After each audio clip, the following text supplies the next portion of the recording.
Good morning, one and all present here. I, Nikita, welcome you all on behalf of Apted EduTech Institute in the one-day free seminar of IS Foundation. We are going to discuss in detail for MPSC, UPSC and all competitive exams. Now, I invite Professor Gajanan sir to provide us with preface of the program.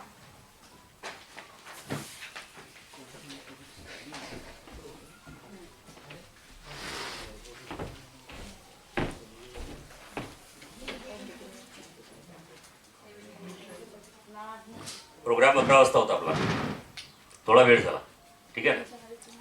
आता आपल्या अमरावतीचं किंवा विदर्भाचं वैशिष्ट्य जर पाहिलं आपण तर कोणताच programme वेळेवर होत नाही. ठीक आहे, कारण आपल्याला प्रशासनच माहित नाही आहे. ठीक आहे, आज संपूर्ण डिस्कशन होणार आहे प्रशासनावर. बरोबर आहे, प्रशासन काय असते किंवा तुम्ही ज्यावेळेस एखाद्या ॲडमिनिस्ट्रेटिव्हमध्ये जाता, ठीक आहे, ॲडमिनिस्ट्रेशनमध्ये जाता, त्यावेळेस 11चं 12 चालत नाही. 11चं 12 चालते का? नाही ना. किंवा कोणत्या एक्झामला जर जेव्हा आपण जातो त्या एक्झामला 10चा जर टायमिंग असेल त्याचं रिपोर्टिंग टायमिंग आहे 1 ते 1.5 तास अगोदर असते. रिपोर्टिंग टाइम जर बंद झाला तर तुम्हाला कॉलेजमध्ये एंट्री पण मिळत नाही. असं असते एक्झामच्या दिवशी. बरोबर आहे. आता याच्यामध्ये आपली पण काही चुकी नाही. हे सुरुवात कुठून तरी झालेली आहे की प्रोग्राम असतो 11चा आणि आपण सुरुवातला डिसाईड करून घेतो की 11चा प्रोग्राम हा 12ला सुरू होतो, 12:30ला सुरू होतो. मानसिकता झालेली आहे ना, आणि त्याला बदलायला थोडासा वेळ लागेल सर्वांना. बरोबर आहे. ठीक आहे, त्याच मानसिकतेवर आजचाही प्रोग्राम झालेला आहे. जसं 11चा टायमिंग होता, शार्प 11ला काही विद्यार्थी आले, काही 10:30ला आले. ठीक आहे, त्यांना आपण सिन्सिअर म्हणू. परंतु जे उशिरा आले त्यांना काय म्हणायचं त्यांना आहे ना. तर या सर्व गोष्टी आपल्याला एवढ्या डेडिकेटेडली आपण ते घेत नाही कोणतीच गोष्ट. बरोबर आहे. तर त्यामुळे थोडा आपला अर्धा तास उशिरा सुरू झाला आपला कार्यक्रम. आज तुम्ही इथं जे आलेले आहात, ठीक आहे, IS foundation. What is IS foundation? UPSCची तयारी करणाऱ्या विद्यार्थ्यांनी जो एक बेसिक कोर्स करायला पाहिजे त्याला आपण IS फाउंडेशन म्हणतो. UPSC मधून जे मोठे पदाधिकारी लागतात, IAS, IPS, IFS, IRS, हे मोठे मोठे पद आहेत. हे साधारण पद आहे का? नाही ना. IS म्हटलं तर एखाद्या जिल्ह्याचा अधिकारी असतो. एवढं मोठं जर व्हायचं असेल किंवा एवढ्या मोठ्या पदावर बसायचं असेल तर तुम्हाला बेसिक पासून तुम्हाला माहिती असायला हवं की नेमकं काय करावं लागते. बरोबर आहे. याची तयारी कधीपासून करावी लागते? ग्रॅज्युएशन झाल्यानंतर करावी लागते, पोस्ट ग्रॅज्युएशन झाल्याच्या नंतर करावी लागते, की लहानपणापासूनच करावी लागते? आता लहानपणापासून म्हणजे काय? 5व्या वर्गापासून करावी लागते, 8व्या वर्गापासून करावी लागते, 10वी झाल्याच्या नंतर करावी लागते किंवा 12वी झाल्याच्या नंतर करावी लागते? या प्रश्नांची उत्तर तुम्हाला या प्रोग्राम मध्ये मिळणार आहे. आता तयारी करावी लागते म्हणजे काय? कोणते पुस्तकं वाचावी लागते? बेसिक पुस्तकं कोणते असतात? म्हणजे आपल्याला जे मटेरियल आहे, जे साहित्य आहे, काय वाचायचं काय आहे? सुरुवातीला आपल्याला काय वाचायचं आहे, नंतर आपल्याला काय वाचायचं आहे, किंवा पूर्व परीक्षेमध्ये काय असते, मुख्य परीक्षेमध्ये काय असते, ऑप्शनल सब्जेक्ट काय असतात, आणि सर्वात मोठा प्रश्न आपल्याला ते पद मिळणार आहे की नाही, आणि मिळणार आहे तर कशी तयारी केल्याच्या नंतर मिळणार आहे. आता माझ्या प्रत्येक बोलण्यातून एक प्रश्न निघत आहे. बरोबर आहे. मला वाटते की हे सर्व प्रश्न तुमच्या डोक्यात असेल, आहे ना. आपण बऱ्याच ठिकाणी सेमिनार अटेंड करतो किंवा UPSCचे आपण काहीतरी व्हिडिओ पाहतो, युट्यूबला पाहतो ना, की IS कसं व्हायचं, UPSC कसं व्हायचं. तर परिपूर्ण माहिती आपल्याला कोणत्याच ठिकाणी मिळाली नाही आहे. इथं बसलेले जे विद्यार्थी आहेत किंवा पालक वर्ग आहेत, तुम्हाला या प्रश्नांची उत्तर मिळाली आहेत का? मिळाली आहे? नाही ना.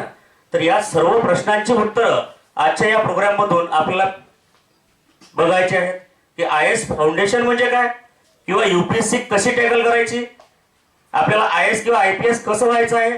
तर या सर्व प्रश्नांची जे उत्तर आहेत, या प्रश्नांची उत्तरं आजच्या प्रोग्राम मध्ये आपल्याला पाहायचं आहे. आणि ते तुम्हाला सांगणार आहेत प्रोफेसर धीरज सर, जे युनिव्हर्सिटी टॉपर आहेत. 2 विषयांमध्ये गोल्ड मेडल आहे, पॉलिटिकल सायन्स, इकॉनॉमिक्स, आणि सोबतच UPSC मध्ये ज्यांनी इंटरव्ह्यू दिलेला आहे असा अनुभव त्यांचा आहे. आता आपण पाहतो की जे यशस्वी लोक असतात, यशस्वी लोक कसे होतात यांची जे स्टोरी आपण पाहतो आणि जे फेल्युअर लोक असतात त्यांची आपण स्टोरी पाहतो. यामधून काय घ्यायचं असते मला एक सांगा, की यशस्वी लोकांची स्टोरी ऐकल्याच्या नंतर किंवा अयशस्वी लोकांची स्टोरी ऐकल्याच्या नंतर त्यामधून आपण काय घ्यावं, काय करायचं हे सर्वजण सांगतात, परंतु काय करू नये हे तुम्हाला यशस्वी लोक नाही सांगणार. काय करू नये म्हणजे अभ्यास करत असताना, प्रिपरेशन करत असताना कोणत्या चुका टाळाव्यात हे सर्वात महत्वाचं आहे. करंट अफेअर्स मध्ये चालू घडामोडीचा ज्यावेळेस आपण अभ्यास करतो त्यावेळेस आपल्याला सर्वजण म्हणतात की न्यूजपेपर वाचा. न्यूजपेपर किती पेजचा असतो माहिती आहे तुम्हाला? 10, 12, 15, 16 पेजेसचा एवढा मोठा न्यूजपेपर असतो. आता एवढा मोठा जर न्यूजपेपर वाचायला बसलो आपण किती वेळ लागतो? अर्धा दिवस त्याच्यामध्ये जातो. अरे आय एस वाचायचा आहे, मला न्यूजपेपर वाचायचा आहे, करंट अफेअर वाचायचा आहे, चालू घडामोडी करायचा आहे, बरोबर आहे ना? मग ह्या चुका होतात, वेळ निघून जाते. सर्वात महत्वाची आहे ना वेळ. ज्यावेळेस आपण एखादं प्रिपरेशन सुरू करतो महत्वाची वेळ असते. आता आपण जर ठरवलं की या 2 वर्षात, या 1 वर्षात मला आय एस लागायचं आहे आणि सुरुवातच जर चुकीची झाली, प्रॉपर गायडन्स जर आपल्याला मिळालं नाही, प्रॉपर गायडन्स म्हटलं मी, गायडन्स नाही म्हटलं, गायडन्स सर्वजण देतात. घरी गेल्याच्या नंतर विद्यार्थ्यांना आई वडील म्हणतात अभ्यास करा, अभ्यास कर, मोबाईल ठेवून दे, अभ्यास कर, टीव्ही पाहू नको, अभ्यास कर, खेळायला जाऊ नको. अरे अभ्यास कर, पण अभ्यास कसा, कशाचा, किंवा अभ्यास करताना जी अडचण येते घरी तरी सोडवल्या जातात का? हे खूप सारे प्रश्न असं वाटत नाही का? आणि एखादाच असा मल्टी टॅलेंट स्टुडंट असतो की ज्याला स्वतःहून समजते की अभ्यास कसा करायचा, किंवा त्याला शाळेमध्ये कॉलेजमध्ये तशा प्रकारचे शिक्षक लाभलेले असतात, त्याच्यामुळे तसा एखादा विद्यार्थी घडून जातो. आपण आतापर्यंत या गोष्टीचा विचार नाही केला, परंतु आता जे विद्यार्थी इथं आलेले आहेत, ज्यावेळेस त्यांना समजलं की आय एस फाउंडेशनचा सेमिनार आहे, ज्यावेळेस तुम्हाला तो आय एस शब्द दिसला, नाही मला व्हायचं आहे, पण ते होण्यासाठी ज्या अडचणी मला येतात त्या मला समजून घ्यायचं आहे. आणि आयच्या पुढे जो शब्द आहे फाउंडेशन, फाउंडेशन क्लिअर असल्याशिवाय तुम्ही काहीच करू शकत नाही. अरे साधं आपलं जे घर असते त्याचा सुद्धा पाया जर भक्कम नसेल तर ते घर टिकत नाही, बरोबर आहे? मग एवढं मोठं पद जर तुम्हाला पाहिजे असेल त्यासाठी फाउंडेशन अतिशय मस्ट आहे. जर तेच नसेल तर आपण एवढं मोठं पद नाही घेऊ शकत. आय एस अधिकारी कशाला म्हणतो हे माहिती आहे तुम्हाला? आय एस म्हणजे एका जिल्ह्याचा अधिकारी असतो तो, बरोबर आहे? त्याने म्हटलं जिल्हा बंद तर बंद, चालू तर चालू, एवढा अधिकार तुमच्यामध्ये असतो. जिल्ह्यामध्ये कितीतरी तालुके असतात, कितीतरी लोकसंख्येचे गावं असतात, आणि एवढ्या सर्व लोकांचा एकच अधिकारी असतो, त्याला जिल्हाधिकारी म्हणतात. अधिकारी ज्याच्या हाती अधिकार तो अधिकारी. आणि एवढं मोठं जर व्हायचं असेल तर काय लागेल आपल्याला? प्रॉपर गायडन्स लागेल. ठीक आहे? की हेच करा, हे करू नका असं सांगणार तुम्हाला लागेल, म्हणजे वेल गायडन्स लागेल. येतं लक्षात? तर या सर्व प्रश्नांची उत्तर तुम्हाला आजच्या सेमिनारमध्ये मिळणार आहे. ठीक आहे? तर मी इन्व्हाइट करतो आजच्या कार्यक्रमाचे प्रमुख वक्ते, आणि तुम्ही जे आलेले आहात आणि आतुरतेने वाट बघत आहात की हे सर तुम्ही प्रश्न तर खूप सांगितले, आता याचं सोल्युशन सांगा काय. तर त्याचं सोल्युशन सांगण्यासाठी मी स्टेजवर आमंत्रित करतो प्रोफेसर धीरज बोणे सर यांना. ठीक आहे?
आवाज आ रही है सभी को? लास्ट में विकास, धनुष, आवाज आ रही है आप लोगों को?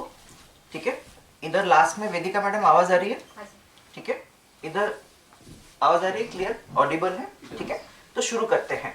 अब देखिए यहाँ पे सबसे पहले तो आज के सेमिनार को क्यों शुरू किया गया है, क्यों मैं यहाँ पे आप लोगों के समक्ष यहाँ पे उपस्थित हूँ।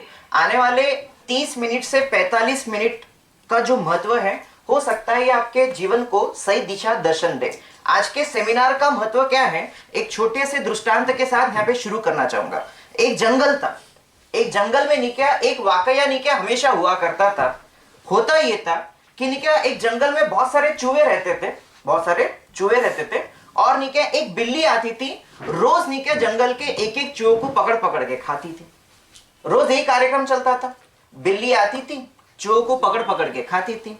रोज निक्या एक एक चूहा जो है यहाँ पे मरता जा रहा था।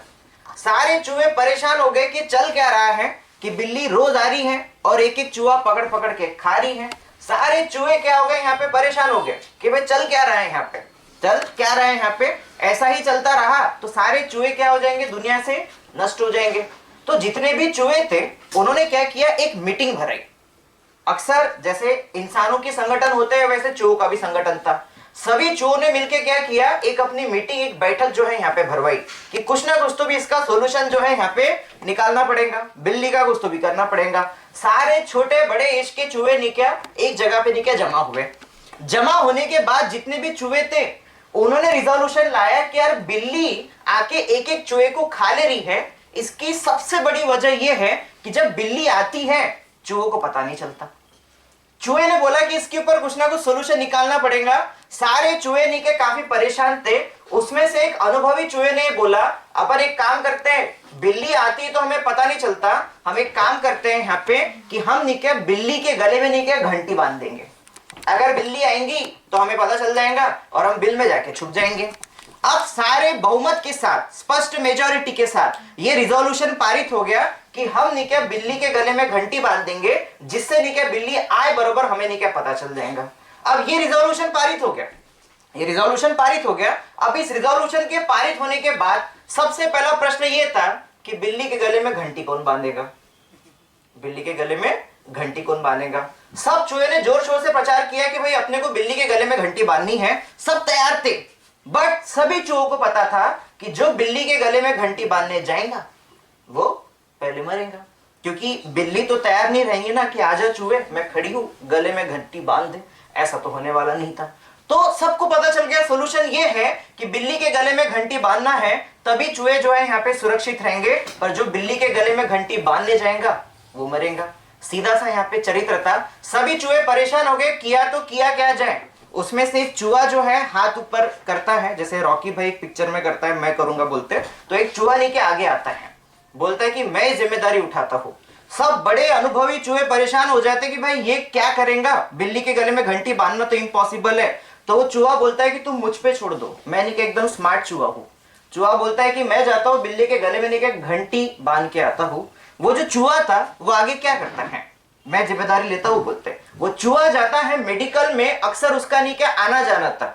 अक्सर मेडिकल के जो दवा पाउडर वगैरह है उसको टेस्ट करने की उसको हैबिट थी। उसे अंदाजा लग गया था कि मेडिकल में कुछ ऐसे पाउडर मिलते हैं जिससे नींद आ जाती है, जिससे बेहोश हो जाता है आदमी। उसने वो पाउडर का पैकेट लेकर आया और वो पाउडर का पैकेट बिल्ली जहां पे दूध पीती थी उस दूध में मिला दिया। बिल्ली बेहोश होगी और उस चूहे ने जाके उस बिल्ली के गले में घंटी बांध दिया। इस तरीके से उसने नहीं किया, बिल्ली के गले में घंटी बांध के यहाँ पे अनेक चूहों की यहाँ पे जान बचा दी। तो उस चूहे के माध्यम से हमें यह समझने को मिलता है कि उस चूहे ने जिसने बिल्ली के गले में घंटी बांधी थी उसके पास स्मार्टनेस थी और साथ ही सबसे बड़ी डेयरिंग थी कि वो अपने सबसे महत्वपूर्ण जीवन को क्या करे, दांव पे लगाए। ये समझ में आ गया।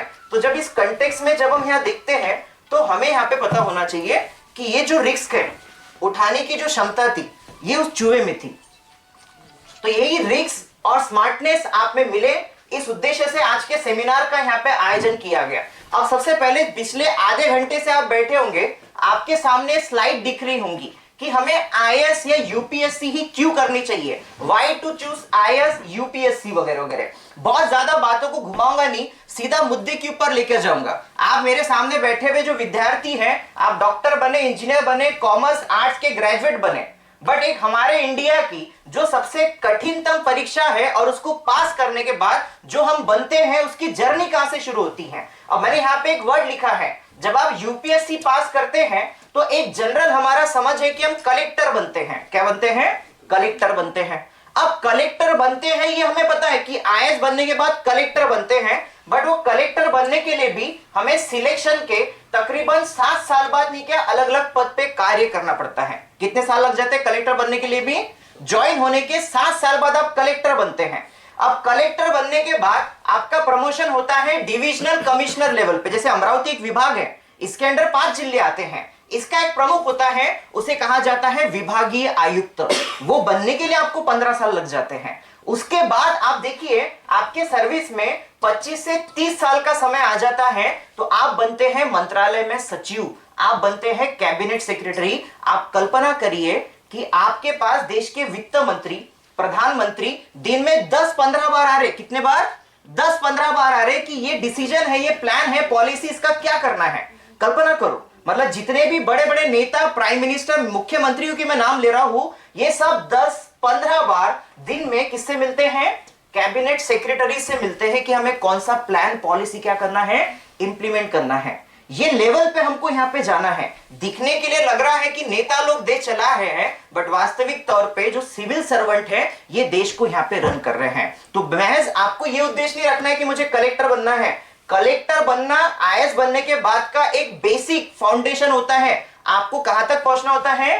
Cabinet secretary. मोदी जी जो है ना, उनके जो पीए हैं वो क्या है? कैबिनेट सेक्रेटरी हैं। आप आईएएस बनने के बाद 25 साल बाद प्रमोट होके क्या बनते हैं? Cabinet secretary. मतलब आप किसी मंत्री के पीए बन जाते हैं, किसी मंत्री के, किसी मंत्रालय के आप सचिव बन जाते हैं। यहां तक का जर्नी आपको मिलता है। उसके बाद प्रेस्टीज और सर्विस आप देखिए यहां पे मैंने आपको पहले बता दिया, जितने भी प्लान, पॉलिसी, डिसीजंस लिए जा रहे हैं वो इनडायरेक्टली आपके ही सजेशंस हैं। समझ में आ गया? आपने मंत्री को सजेस्ट किया, मंत्री वैसे ही डिसीजन लेगा। मतलब दिख नहीं रहा है कि आप देश चला रहे हैं, बट सारे डिसीजन नहीं क्या आपके हाथ में है। आप चुटकी बजा के किसी का भी प्लान, पॉलिसी चेंज कर सकते हैं। इसलिए हमें यहाँ पे आना है कि आप सही मायने में डिसीजंस मेकर बन रहे हैं यूपीएससी आईएएस में आने के बाद। अब इसमें नहीं क्या बेसिक से मैं शुरू करता हूं कि इस परीक्षा को चालू करने के लिए जो एकदम बेसिक गलतियां जो नहीं क्या विदर्भ के लोग करते हैं वो मैं स्पष्ट कर देता हूं। अगर आप ये पैटर्न देखेंगे, किसी व्यक्ति को यूपीएससी का एग्जाम देना है तो आप अच्छे तरीके से समझ लीजिए। यहाँ पे अलग अलग कैटेगरी के लोग आपको यहाँ देखने को मिलेंगे। ओपन कैटेगरी के जो लोग हैं इनके लिए एज लिमिट है 32, अटेम्प्ट है 6। ओबीसी कैटेगरी के जो लोग हैं उनके लिए एज लिमिट है 35, एज के 35 तक ये जो है एग्जाम दे सकते हैं, अटेम्प्ट है 9। एससी एसटी कम्युनिटी के जो लोग हैं इनके लिए एज बार है 37, अटेम्प्ट है अनलिमिटेड। अब ये चीज मुझे बतानी नहीं है, मैं एक्चुअली आपको कौन सा पॉइंट बताना चाहता हूं, इसको अच्छे तरीके से समझिए। आप दुनिया भर के, मैंने आपको क्या बोला, यूपीएससी से सबसे टॉप पे कौन पहुंचता है? कैबिनेट सेक्रेटरी पहुंचता है, मतलब पीएम या मिनिस्टर का वो पीए बनता है। अब देखिए यहाँ पे क्या होता है, और जितने भी मंत्री के, जितने भी पीए वगैरह हैं वो सब नहीं क्या ओपन कैटेगरी के हैं। किसके है वो?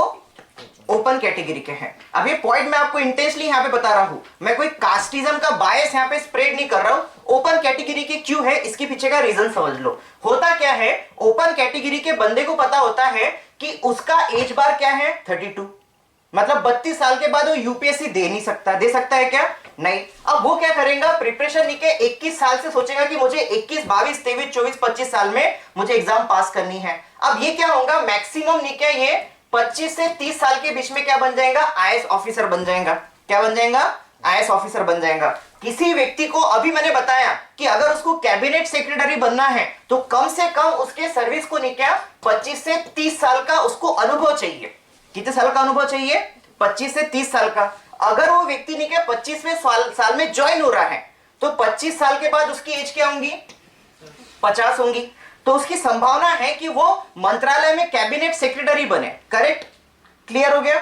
और यही जो लोग हैं ओपन कैटेगरी के, ये ज्यादा नहीं क्या पीएम और मंत्री के क्या बनते हैं? सचिव बनते हैं, जो नहीं क्या जल्दी ज्वाइन होते हैं। अब क्या होता है, आप देख लो, उठा के देख लो, अभी मंत्रालय के सचिव देख लो कौन से कम्युनिटी के हैं। एससी एसटी और ओबीसी कम्युनिटी के जो लोग होते हैं ना, इनका एज बार है 35। ये धीमे धीमे लेते चीजों को, आराम से करेंगे ना बम टाइम में अपने पास। अब ये करने के चक्कर में क्या होता है, अगर मान लो लास्ट अटेम्प्ट के लास्ट ईयर में कोई निके सिलेक्ट हो रहा है, मान लो एक एसटी कम्युनिटी का, एससी कम्युनिटी का बंदा 37 एज में क्या बनेगा, आईएएस ऑफिसर बनेगा। अब मैंने मिनिमम कंडीशन क्या बताई, अगर आपको कैबिनेट सेक्रेटरी बनना है, आपका अनुभव क्या होना चाहिए प्रशासन में, 25 साल का। कितने साल का, 25 साल का। 25 साल का अगर आपका अनुभव, अगर आप यहाँ देखिए, हो सकता है क्या, 37 और 25 कितने होते हैं, अरे 37 और 25 आयत बनने, इतना तो कैलकुलेशन करो, 37 और 25 कितने होते हैं, 62 ये जो एज है ना, रिटायर्ड हो गया आप। मतलब एक एज बार पे बैठा है व्यक्ति कभी भी सही प्रमोशन का फायदा नहीं उठा सकता। क्लियर हो गया कि जितने भी निके टॉप रैंक पे जितने भी सेक्रेटरीज हैं, सब ओपन कैटेगरी से क्यों आ रहे, रीजन समझ में आ गया, क्योंकि इनका एज बार कम है। अब एज बार कम है, मैं नहीं बोल रहा कि सब ओपन कैटेगरी के कैबिनेट सेक्रेटरी बनेंगे, उसके लिए एक सिंपल सा सोल्यूशन है, आप प्रिपरेशन जल्दी चालू करो, स्कूल डेज से चालू करो, कॉलेज डेज से चालू करो, और 21, 22, 23 साल में निकल यहाँ पे क्या बनो, आईएएस बनो, आपकी भी प्रमोशन की संभावना कैबिनेट सेक्रेटरी तक यहाँ पे होंगी। तो पहली चीज समझ में आएगी, हमें शुरुआत बहुत जल्दी करनी है और 25-30 के अंदर ही क्या होना है, सिलेक्ट होना है। जितने जल्दी हम सिलेक्ट होंगे उतने जल्दी हमारे प्रमोशन की संभावना है, डोर जो है यहाँ पे ओपन रहेंगे। अदरवाइज आप निके स्टेट में खेलते रहेंगे, ये जिले से आपका पोस्टिंग वो जिले में हो जाएगा, कभी गढ़चिरौली में होगा, कभी नागपुर में होगा, यही खेलते रहेंगे आप, इसमें ही खुश रहेंगे। कलेक्टर होना, अगर कोई व्यक्ति बोले कि 25 साल के बाद मैं कलेक्टर हूं, समझ लेना उसने कुछ किया ही नहीं। आपको लगे कलेक्टर है, बहुत कुछ कर लिया, बट उसने उसके पद के लेवल पे कुछ भी अचीव नहीं किया। ये समझ में आ गया। इसलिए शुरुआत में क्या करनी है, सही से करनी है और सबसे जल्दी शुरुआत करनी है। ये क्लियर हो गया। ये एज बार अटेम्प्ट बताने का उद्देश्य समझ में आ गया। अब अटेम्प्ट कैसे क्या कैलकुलेट होता है समझ लो। आपने यूपीएससी का फॉर्म भरा, क्या करा, यूपीएससी का फॉर्म भरा, और आप एग्जाम देने नहीं भी गए फिर भी आपका अटेम्प्ट कैलकुलेट हो जाएगा। समझ में आ गया। प्रीलिम मेंस में एग्जामिनेशन होंगी, आपने भर दिया, कभी भी ऐसा मत करना ये यूपीएससी का एग्जाम है। आपने फॉर्म भर दिया और फॉर्म भरने के बाद जिस दिन आपका एग्जाम था वहां पे आपके दोस्तों के साथ आपका गोवा जाने का प्लान बन गया, ठीक है, जैसे हमारे बहरम की जत्रा है वैसे गोवा की जत्रा है, लोग वहां चले गए और आपने फॉर्म भर दिया, आपका नाम लिख दिया, आपका अटेम्प्ट कैलकुलेट हो गया। मतलब 9 अटेम्प्ट में से आपका एक अटेम्प्ट चले गया। ओपन कैटेगरी के तो पहले से वांदे हैं, उनके 6 ही अटेम्प्ट है, सबसे कठिन परीक्षा के लिए बस उनको 6 अटेम्प्ट दिए जा रहे हैं। तो यहाँ पे कभी भी यूपीएससी परीक्षा बिना प्रिपरेशन के अटेम्प्ट ही नहीं करनी चाहिए। समझ में आ गया। ये चाय नहीं है कि दिन में 4 बार आप पिएंगे, साल में एक ही बार होती है यूपीएससी की परीक्षा। समझ में आ गया। अटेम्प्ट और एज बार की तरफ हमारा ध्यान जो है यहाँ पे अच्छे तरीके से होना चाहिए। अब ये जो परीक्षा मूलतः 3 स्टेज से जो है यहाँ पे होती है, एक होता है प्रीलिम, फिर होता है मेंस और तीसरा होता है इंटरव्यू। आपको जो लिफलेट दिए गए हैं उस लिफलेट में आपको देखने को मिलेगा कि इसका पूरा पैटर्न स्ट्रक्चर दिया है, अभी देखना नहीं, घर जाके देखना है। अब सबसे पहली जो स्टेप होती है वो होती है आपकी प्रीलिम्स, जिसको हम प्रारंभिक परीक्षा बोलते हैं। अब प्रारंभिक परीक्षा आप कोई भी एग्जाम दो, एमपीएससी दो, यूपीएससी दो, बच्चे पूछते हैं कि प्रीलिम्स की एग्जामिनेशन कैसे पास करनी है। मैं अभी के अभी आपको बता रहा हूं, आप भविष्य में कोई भी एग्जाम देंगे, अगर वो एग्जाम नहीं क्या ऑफलाइन है, मैं अभी आपके 10 मार्क्स बढ़ा के दे सकता हूं। कितने? 10 मार्क्स गारंटी के साथ। लिख लो, बुक पेन लेके आएंगे ना, लिख लो, 10 मार्क्स मैं आपको औरों से अभी के अभी आगे लेकर जा रहा हूं। यूपीएससी का एग्जाम रहने दो या एमपीएससी का एग्जाम रहने दो, क्या होता है पेपर में, सबसे पहले आप प्रिपरेशन का मैं आपको बता रहा हूं। सबसे पहले आप 6 to 12 की एनसीईआरटी पढ़िए, ठीक है। और दूसरी एग्जामिनेशन, कोई भी एग्जामिनेशन, आप यूपीएससी एमपीएससी किसी की प्रिपरेशन कर रहे हैं, आपने कम से कम 10,000 प्रश्न निके सॉल्व किए होंगे। कितने? 10,000 प्रश्न। बट होता क्या है, दिक्कत क्या होती है यहाँ पे, पहला ही प्रश्न जो यहाँ के विद्यार्थी सॉल्व करते हैं वो होता है एग्जाम का पेपर। अब पहला ही प्रश्न अगर आप निके एग्जाम का पेपर सॉल्व कर रहे हैं, आपका रिजल्ट कहां से आएगा? एग्जाम देने के पहले आपके कितने क्वेश्चन सॉल्व हुए होने चाहिए?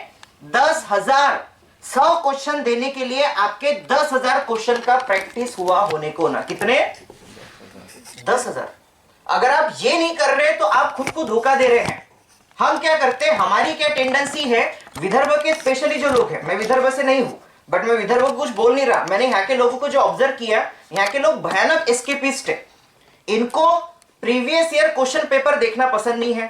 जिस दिन टेस्ट सीरीज रहती है, मैं अभी भी नहीं कह मैडम क्लास में टेस्ट रखता हूं, तो मान लो 50 बच्चे रहे, 25 बच्चों के उस दिन नहीं क्या पेट दुखना चालू हो जाएंगे, 10 लोगों के नहीं क्या गाड़ियां एक दिन पंक्चर हो जाएंगे, 10 लोगों की नहीं क्या दादी नानी एक साथ मर जाएंगी, पेज को कोई भी नहीं आएगा।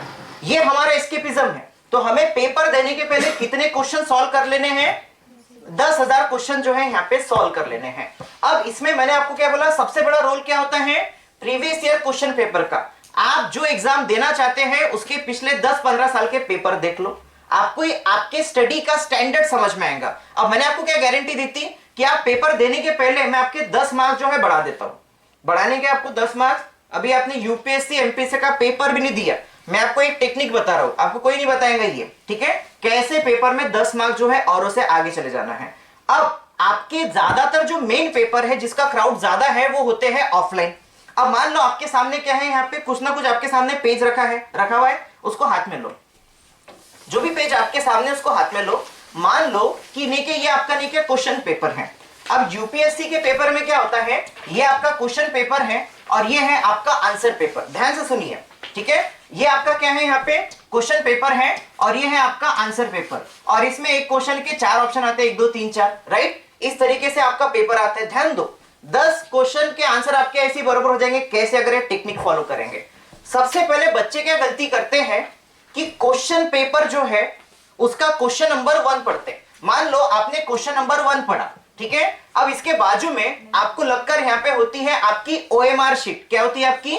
OMR sheet. उसके ऊपर कितने ऑप्शंस होते हैं? 4 ऑप्शंस होते। ध्यान दीजिए, मैं आपको 10 मार्क्स बिना पढ़ाई के बढ़ा के दे रहा हूं। यहाँ पे इधर आपका क्वेश्चन पेपर है, इधर क्या है आपका क्वेश्चन पेपर है। क्वेश्चन पेपर के बाजू में ही क्या होता है आपका आंसर शीट होता है, उसके ऊपर आपको आंसर क्या करने होते हैं, टिक करने होते हैं। अब बच्चे क्या गलती कर देते हैं यहाँ पे, जैसे ही पेपर आ गया, पेपर आए बराबर क्वेश्चन नंबर 1 जो है पढ़ेंगे। अब क्वेश्चन नंबर 1 पढ़ने के बाद क्या करेंगे, वो जाएंगे आंसर शीट के ऊपर, और आंसर शीट के ऊपर जाने के बाद मान लो ऑप्शन नंबर जो बी है उसको कर देंगे गोल। ये सबसे रॉन्ग स्ट्रेटेजी है। कभी भी आपको नहीं क्या, प्रीलिम का पेपर अगर ऑफलाइन हो रहा ना और उसको अच्छा टाइम है ना, तो सबसे पहले आपको क्या करने हैं, मान लो इसमें 100 क्वेश्चंस हैं। कितने क्वेश्चंस हैं? 100 क्वेश्चंस हैं। 100 क्वेश्चंस का जो भी आपको अटेम्प्ट करना है वो क्वेश्चन पेपर पे ही करना है। मतलब आपके सारे आंसर्स किस पे अटेम्प्ट होने चाहिए? क्वेश्चन पेपर पे। अब मुझे बताइए कि आखिरी में जो पूरा पेपर है 120 मिनट का है, 100 गोल करने के लिए राउंड करने पड़ते हैं आपको। ओएमआर शीट पे क्या करना पड़ता है? सर्कल राउंड करना पड़ता। 100 राउंड करने के लिए कितने मिनट लगते पता है आपको? 20 मिनट। मैक्सिमम टाइम कितना है? 20 मिनट का। आप क्या करते हैं, क्वेश्चन नंबर 1 फिर आंसर शीट, क्वेश्चन नंबर 2 फिर जाते हैं आंसर शीट। इसमें आपका क्या हो रहा है, यहाँ पे टाइम वेस्ट हो रहा है। आधे बच्चे आखिरी के 15-20 क्वेश्चन पढ़ ही नहीं पाते। क्यों? क्योंकि क्वेश्चन पेपर और आंसर शीट, क्वेश्चन पेपर और आंसर शीट में क्या कर रहे हैं, समय बर्बाद कर रहे हैं। आप लोगों की प्रीलिमिनरी अभी 26 को ये टेक्निक फॉलो करना, 10 क्वेश्चन आपके ज्यादा पढ़ने होंगे। क्या करना है आपको, सारे के सारे क्वेश्चन किस पे अटेम्प्ट करने हैं? क्वेश्चन पेपर पे, ठीक है। उस पे आपने अटेम्प्ट कर लिए, फिर सामने क्वेश्चन पेपर पे आपने जो भी आंसर अटेम्प्ट किए, आंसर शीट के ऊपर क्या करना है, धीमे धीमे टिक करना है। 100 सर्कल करने के लिए आपको 20 मिनट से ज्यादा समय नहीं लगेगा। पहली टेक्निक समझ में आएगी। अटेम्प्ट किस पे करना है? क्वेश्चन पेपर पे। अब दूसरी चीज क्या होती है, आपको पेपर में अगर आपने ठीक ठाक पढ़ाई करके गए तो क्या होगा कि क्वेश्चन नंबर 20 ऐसा आएगा जिसके आपको नहीं क्या ऑप्शन ए और बी में क्या होगा, यहाँ पे कंफ्यूजन होगा। लाइफ में बहुत बार 2 लोगों में हमको कंफ्यूजन हो जाता, समझ में आ गया। यहाँ पे ए और बी में आपको ऑप्शन में क्या हो रहा है, कंफ्यूजन हो रहा है। तो यहाँ पे अक्कड़ बक्कड़ बम्बई बो, सीता गीता जय माता दी करके आपको अटेम्प्ट नहीं करना है। अब यहाँ पे क्या करना है, मैं आपको एक टेक्निक बताता हूँ। जैसे आपको पता चला कि क्वेश्चन नंबर 20 में आपको ए और बी में क्या है, कंफ्यूजन है, तो वो क्वेश्चन ही छोड़ देना। आप बोलेंगे सर मुझे तो आ रहा था, मैं क्यों छोड़ू? छोड़ देना, उस वक्त छोड़ देना, स्किप कर देना। फिर क्या आएगा, क्वेश्चन नंबर 30 आएगा, वहां पे आपको बी और सी में कंफ्यूजन है। क्लियर हो गया? तो बी और सी में कंफ्यूजन है, पक्का पता है ना, उसको आप छोड़ दो, ठीक है। पूरे 100 क्वेश्चंस पहले पढ़ लो। 100 क्वेश्चंस पढ़ने के बाद ऐसा होगा कि ऐसे 10 क्वेश्चंस निकलेंगे जहां पे आपको नहीं क्या, 2 जो आपके ऑप्शंस है, कितने ऑप्शंस है, 2 ऑप्शंस में आपको क्या था, कंफ्यूजन था, डाउट था। तो इससे क्या हो गया, जहां पे भी आपको 2 ऑप्शंस में कंफ्यूजन होता है वहां पे आप क्या होते हैं, 10-15 मिनट रुक जाते हैं। बी है क्या, सी है, ए है क्या, बी है, करेक्ट। और वहां पे आपका टाइम चले जाता और आखिरी के 10 इजी क्वेश्चन आप अटेम्प्ट ही नहीं कर पाते।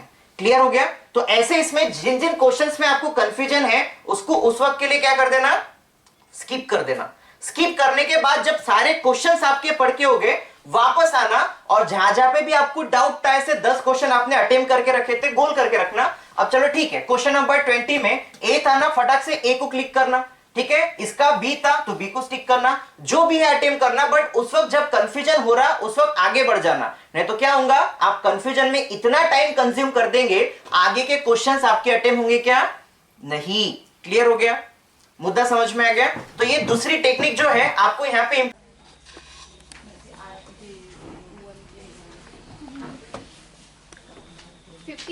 15, आपके 20, इधर लास्ट में आप दोनों के 13 14, इधर आगे 23, इधर आपने नहीं लिखा। ओके, मतलब टॉपर जो है वो है 23 पे और सेकंड टॉपर है 20 पे, ठीक है। आपका नाम क्या है? शंतनु चौहान। शंतनु के लिए एक बार जोरदार ताली बजाओ। सौम्य के लिए, सौम्य आप भी खड़े हो जाओ।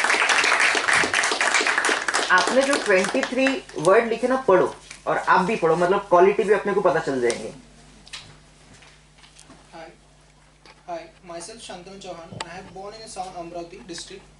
I have been pursuing BTech first year in computer science engineering.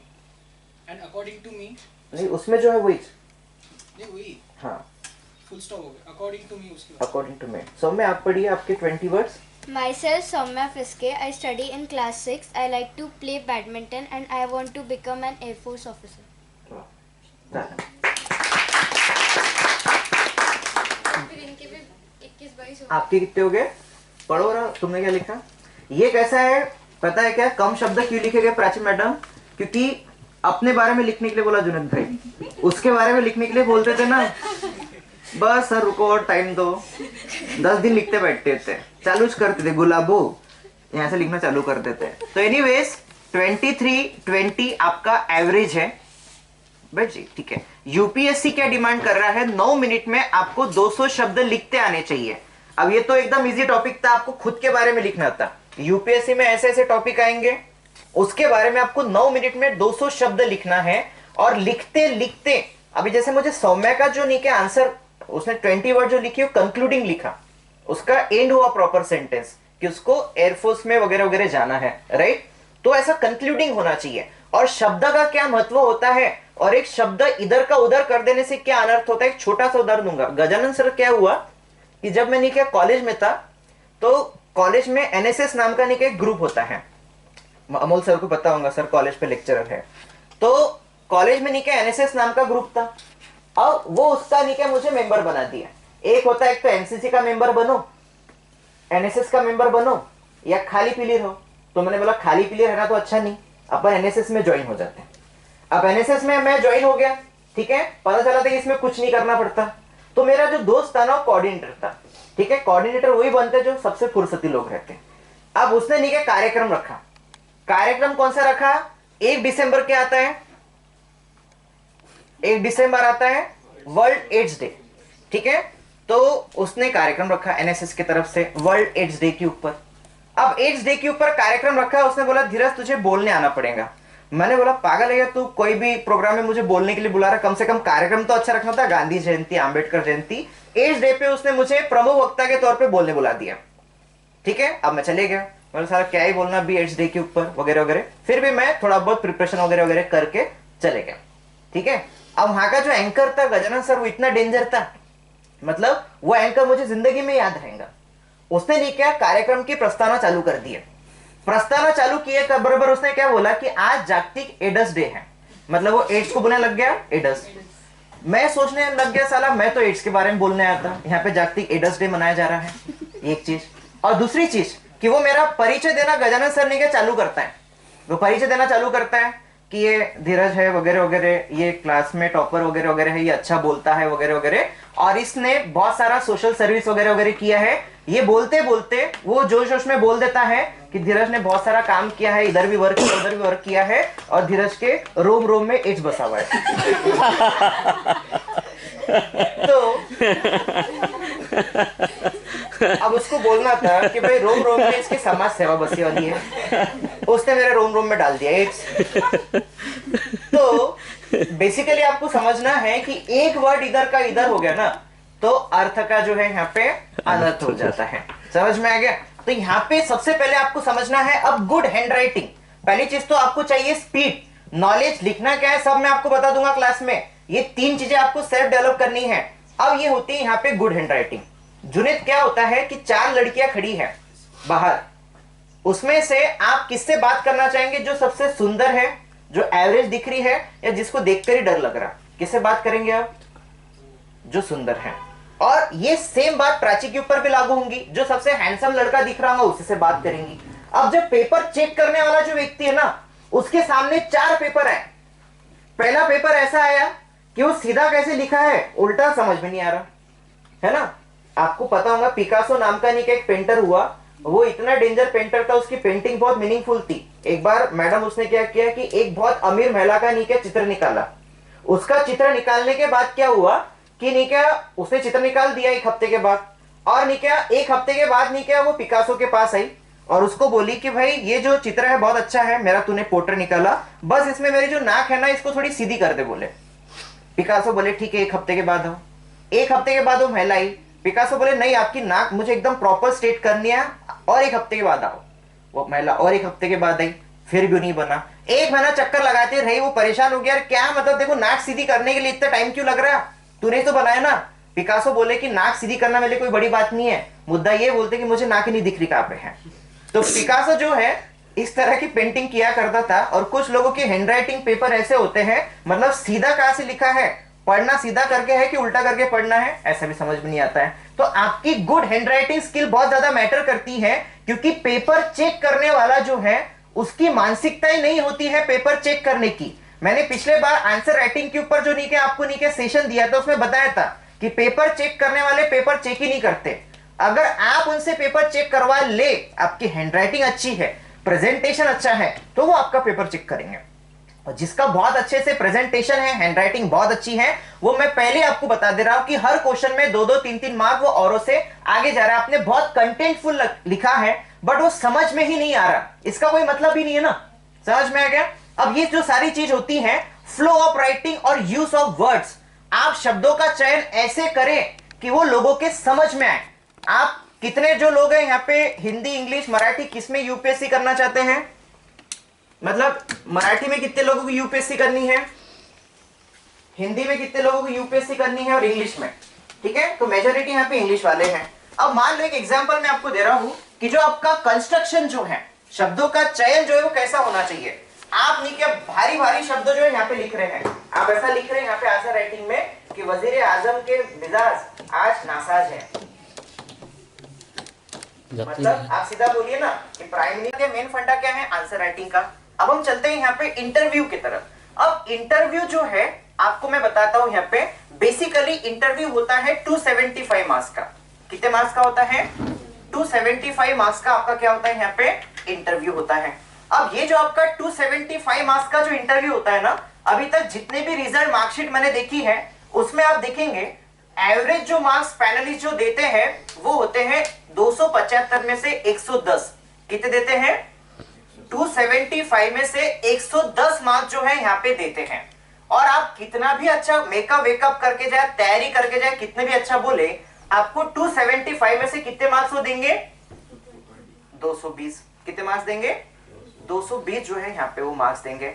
अब एक्चुअली इंटरव्यू में क्या पूछा जाता है अच्छे तरीके से समझ लो। पहली बात तो आप समझ लो, यूपीएससी का इंटरव्यू होता है दिल्ली में, यूपीएससी भवन में। इंटरव्यू लेने वाले जो लोग होते हैं ना, वो सब 60 के ऊपर के एज के लोग रहते हैं। ध्यान सुनिए, उनका एज क्या है? एवरेज 60 के ऊपर के लोग हैं। सबका एज 60 के अबव है। सारों के बाल सफेद हो गए हैं, कुछ लोगों के बाल झड़ भी गए हैं। सारे अपने जीवन से फ्रस्ट्रेटेड है, एकदम टेंशन में है। समझ में आ गया? अब वहां पे आप ये उम्मीद मत लेके जाना कि अगर मैं बहुत सुंदर दिखूंगा, अनसुंदर दिखूंगी तो मेरा सिलेक्शन हो जाएगा। वो 65-70 साल के जो लोग हैं वो आपसे शादी तो नहीं कर सकते। हाँ, इतना सोच सकते हैं, अच्छा ये तो मेरा दामाद बन सकता है, इसको तो मैं बहू बना लूंगा, इतना ही हो सकता है। और क्या है? और कुछ नहीं हो सकता। बट अगेन एक खांदी लड़की सुंदर रही और वो कुछ बोल नहीं रही, तो उनका परसेप्शन सुंदर तो दिखती पर बोलते कुछ नहीं आ रहा, इसको बस इसको मटकना आता है, यहाँ पे लीपापोती करना आता है बस इसको। ये उनका परसेप्शन लिटरली वो एज में हो जाता है। समझ में आ गया? अब निके लिटरली अमोल सर मैं आपको बताता हूँ, इंटरव्यू एमपीएससी के भी, इवन यूपीएससी के भी इतने बड़े हॉल रहेंगे, क्या रहेगा, ऐसे बड़े हॉल रहेंगे। अब यहाँ पे नहीं क्या ऐसे 4-5 चेयर पे अलग अलग जो लोग हैं यहाँ पे बैठे हुए रहेंगे। अब जैसे आपने नहीं क्या वो डोर ओपन किया ना, दरवाजे बोलते हैं उसको, वो डोर ओपन किया। डोर ओपन करने के बाद क्या होगा कि पहला ही जो नहीं क्या आपको फ्रंट पे जो दिखेगा ना वो रहेंगी वॉल। क्या रहेंगी, वॉल। मेरा एक दोस्त नहीं क्या ऐसी एमपीएससी के इंटरव्यू के लिए चले गया, उसका आयोजन रूम का ऐसा था कि उसने डोर ओपन किया। डोर ओपन करने के बाद उसको नहीं क्या सामने दीवार दिखी और ये पैनलिस्ट कहाँ बैठे हुए थे, इधर, पांचों भी इधर बैठे थे। समझ में आ गया, उसको दिखा साला ये तो कोई है नहीं यहाँ पे, वापस चले गया। तो साला स्कैम हो रहा है यहाँ पे, एमपीएससी वाले स्कैम कर रहे हैं, कुछ इंटरव्यू चल नहीं रहा, वापस चले गया वो। एक्चुअली वो बैठे थे इधर, ठीक है, पांचों भी लोग जो है यहाँ पे बैठे हुए थे। अब मैनरिज्म क्या होता है, मैं आपको एकदम ड्रेस कोड से बता देता हूँ कि सबसे पहले अगर आप किसी भी इंटरव्यू में जाए, लड़कियों के लिए ड्रेस कोड क्या होना चाहिए, अगर वो साड़ी में कंफर्टेबल है, समझ में आ गया, कंफर्टेबल में बोल रहा हूं, ऐसा नहीं कि जिंदगी में पहली बार साड़ी पहनी और साड़ी में पैर अटक गया और मुंह फुड़वा लिया, ऐसा ना हो। समझ में आ गया। और लड़के जो है साथ में सलवार सूट विद नी के क्या बोलते हैं उसको, दुपट्टा वगैरह वो होना चाहिए, ठीक है। बॉय जो है ये ब्लेजर हमेशा अगर नहीं पहनते तो ब्लेजर पहन के नहीं जाना चाहिए। व्हाइट कलर का शर्ट पहना या ब्लू या ब्लैक कलर का पैंट पहना तो भी चलेगा। चलना आपको काफी ज्यादा स्ट्रेट है। आप अगर कोई भी फाइल वगैरह अगर लेकर जा रहे हैं ना, तो कभी भी लाइफ में किसी भी इंटरव्यू में बहुत से जो लोग होंगे अभी भी होंगे, उन्होंने कुछ तो भी अपने पास का बुक पेन जो है नैप पे रखा होगा।